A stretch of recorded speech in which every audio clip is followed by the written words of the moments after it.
हाय, उम्मीद करते हैं कि आप लोग बहुत ही अच्छे होंगे।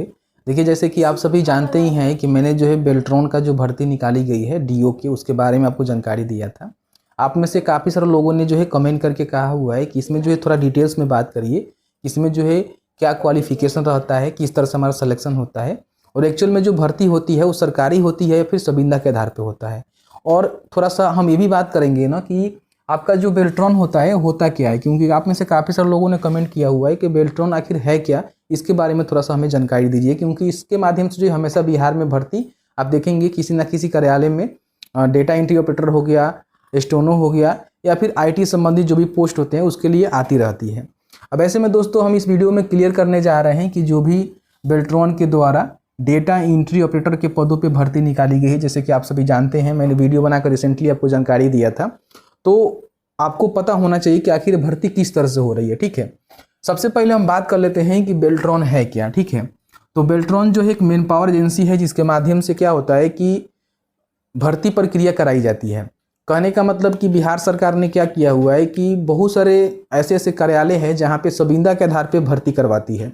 तो संविदा के आधार पे भर्ती करवाने के लिए उसके पास कोई ना कोई मैन पावर एजेंसी होना चाहिए, आउटसोर्सिंग कंपनी होना चाहिए, जिसके माध्यम से वो संविदा पे जो लोग हैं उनको काम करवा सके। ऐसे में मान लीजिए जो भी लोग संविदा के आधार पे भर्ती होते हैं वो सरकारी कर्मचारी नहीं मान जाते हैं, मतलब कि सरकार से कोई लेना देना नहीं रहता है।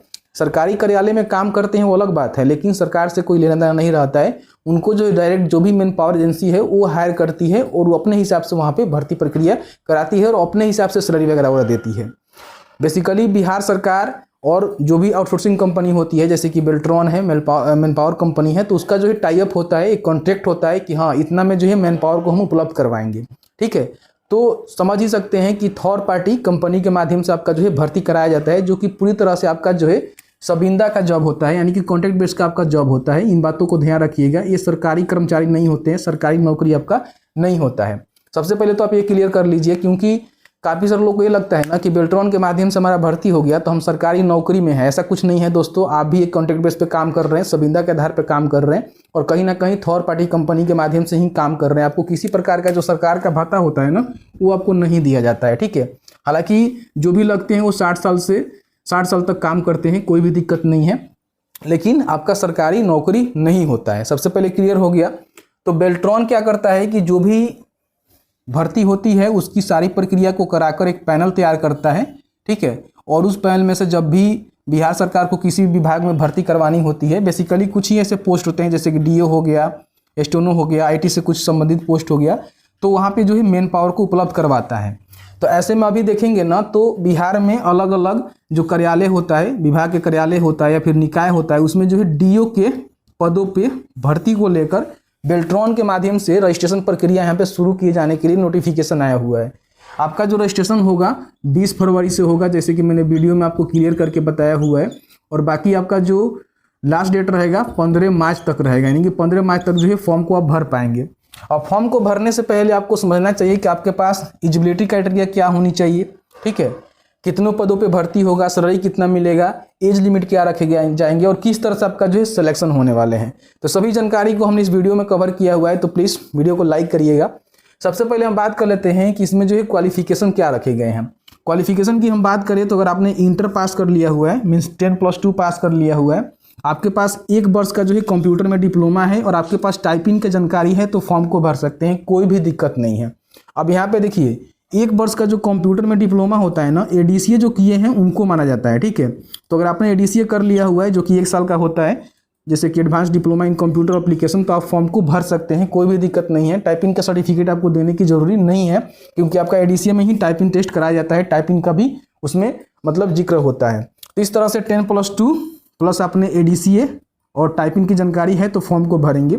कई बार कई सारे कैंडिडेट ऐसे हैं जो कि बीएसडीएम के माध्यम से, ठीक है, 400 घंटों का जो है डीडीओ में, यानी कि आपका एक तरह का प्रशिक्षण होता है, इसमें उन्होंने ट्रेनिंग लिया हुआ है और पास किए हुए हैं, वो भी लोग फॉर्म को भर सकते हैं। प्लस उनके पास इंटर भी होना चाहिए, मतलब कि मान लीजिए आपके पास एडीसीए नहीं है तो आप इंटर के साथ अगर आप बीएसडीएम के माध्यम से जो भी प्रशिक्षण लिया गया है उसमें आपने ट्रेनिंग लिया हुआ है, उसका सर्टिफिकेट आपको मिला हुआ है, तो उसके माध्यम से आप फॉर्म को भर सकते हैं। आपके पास 2 विकल्प है, किसी एक विकल्प से आप फॉर्म को भर सकते हैं, कोई भी दिक्कत नहीं है। अब यहाँ पे हम उम्र सीमा की बात कर लेते हैं। तो आपका जो उम्र है ना 18 से लेकर 59 के बीच में होनी चाहिए, जो कि 15/3/2024 के बिहाफ पे आपका काउंटिंग किया जाएगा। यानी कि जो भी इसका एप्लीकेशन फॉर्म का अंतिम तिथि है ना, उस डेट तक अगर आपका उम्र 18 से लेकर 59 साल के बीच में है तो फॉर्म को भर सकते हैं, कोई दिक्कत नहीं है। बाकी हम आवेदन शुल्क की बात करें तो बिहार के जो SC/ST हैं, ऑल महिलाएं हैं, किसी भी कैटेगरी से आती हैं और कोई विकलांग है तो 250 रुपया उनको पेमेंट करना होगा।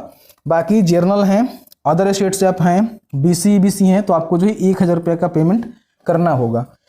इसमें हम चयन प्रक्रिया की बात कर लेते हैं। देखिए चयन प्रक्रिया में क्या होता है कि सबसे पहले जो है आपका लिखित परीक्षा होता है जो कि ऑब्जेक्टिव टाइप होगा, उसके बाद आपका जो एक टाइपिंग टेस्ट होता है, उसके बाद ही आपका सिलेक्शन होता है। ठीक है, तो सबसे पहले लिखित परीक्षा जो होने वाला है, तो यहाँ पे इन्होंने बताया हुआ है कि आपका जो लिखित परीक्षा होगा उसमें जो है 60 क्वेश्चन पूछे जाएंगे जो कि ऑब्जेक्टिव रहेंगे। ठीक है, और बाकी उसके लिए 60 अंक भी मिलेंगे, कोई भी निगेटिव मार्किंग नहीं रहेगा। अब इसमें से देखिए कम से कम जो है 50% अंक आपको प्राप्त करना होगा, यानी कि 30 अंक आपको प्राप्त करना होगा क्वालिफाई करने के लिए। ठीक है, तो इस तरह से आपका जो है एग्जाम होता है जो कि CBT होगा, कंप्यूटर बेस्ड आपका टेस्ट होगा, यानी कि कंप्यूटर के माध्यम से आपका एग्जाम होगा। आप में से काफ़ी सारे लोग कहेंगे कि एग्जाम में क्वेश्चन कहाँ से पूछे जाएंगे। देखिए जो भी कंप्यूटर से रिलेटेड जानकारी होता है, जैसे कि हार्डवेयर का हो गया या फिर सॉफ्टवेयर का हो गया, तो वहीं से जो है क्वेश्चन पूछे जाएंगे और आपको जो है इसका आंसर करना होगा और इसमें आपको 50% अंक प्राप्त करना होगा, यानी कि 30 अंक प्राप्त करना होगा, तब क्वालिफाई हो पाएंगे। अब जिस दिन आपका एग्जाम होगा ना, उसी दिन जो है आपका टाइपिंग होगा, ध्यान रखेंगे। तो आपका जो है क्वेश्चन जो भी आपने आंसर दिया हुआ है उसका कोई भी अभी रिजल्ट वगैरह नहीं आएगा। जिस दिन आपका एग्जाम होगा उसी दिन जो है टाइपिंग टेस्ट भी आपसे करवाए जाएंगे। ठीक है, टाइपिंग टेस्ट में क्या होगा कि हिंदी एंड इंग्लिश का जो है टाइपिंग आपका होगा, जो कि मंगल फॉन्ट पे आपका होगा, देख सकते हैं। और बाकी जो आपका कीबोर्ड होगा, यहाँ पे इन्होंने बोला हुआ है कि रिमेंगटन जो गेल कीवर्ड होता है ना, कीबोर्ड होता है, उसके माध्यम से आपका टाइपिंग टेस्ट कराया जाएगा। तो कहीं ना कहीं अगर आपको टाइपिंग टेस्ट की अनुभव करना है तो आपको ये वाला फंड पे और ये वाला कीबोर्ड पे आपको करनी चाहिए, जिसके माध्यम से कहीं ना कहीं आप अच्छा प्रेस्टिज करेंगे और वहाँ पे जाकर टाइपिंग अपना निकाल लेंगे। इसमें जो आपका टाइपिंग होगा, हिंदी का जो है कम से कम 25 वर्ड आपका पर मिनट टाइपिंग स्पीड होना चाहिए और इंग्लिश को जो है कम से कम 30 वर्ड पर मिनट आपका टाइपिंग स्पीड होना चाहिए, तब आप यहाँ पे क्वालिफाई माने जाएंगे। ठीक है, और इसमें आप क्वालिफाई करेंगे तभी जो है आपका ये वाला पेपर चेक होगा, नहीं करेंगे तो नहीं चेक होगा, आप डिस्क्वालीफाई हो जाएंगे। ठीक है, क्वालिफाई करने के बाद क्या होगा कि आपका जो भी मेगा सूची है, हिंदी टाइपिंग में जो भी अंक आप प्राप्त करेंगे उसके ऊपर ही आपका मेगा सूची तैयार किया जाएगा और आपका जो है एक यहाँ पे पैनल तैयार कर दिया जाएगा। ठीक है, तो इस प्रकार से जो है भर्ती होती है। अब यहाँ पे क्या होगा कि विभाग में जब भर्ती आएगा और बिहार सरकार अधिसूचना देगी बेल्ट्रॉन को, तो बेल्ट्रॉन इसी में से जिनका सबसे ज़्यादा अंक होगा उनको उठाकर यहाँ पे भर्ती करवाएगी और उन लोग काम कर पाएंगे। तो इस तरह से जो सारे प्रक्रिया होते हैं।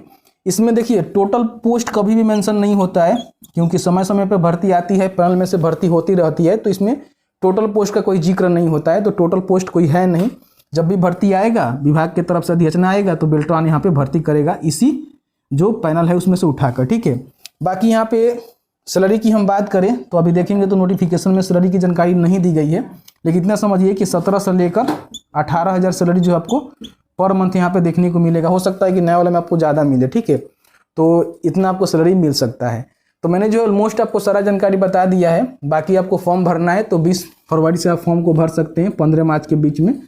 तो मैं वीडियो ला दूंगा और बता दूंगा किस तरह से आपको फॉर्म को भरना है। तो बस आज की इस वीडियो में इतना ही। वीडियो अच्छा लगा है तो वीडियो को लाइक जरूर करें और आपके मन में किसी प्रकार का कोई सवाल होगा इस वीडियो से रिलेटेड तो आप हमें नीचे कमेंट सेक्शन में कमेंट करके पूछ सकते हैं।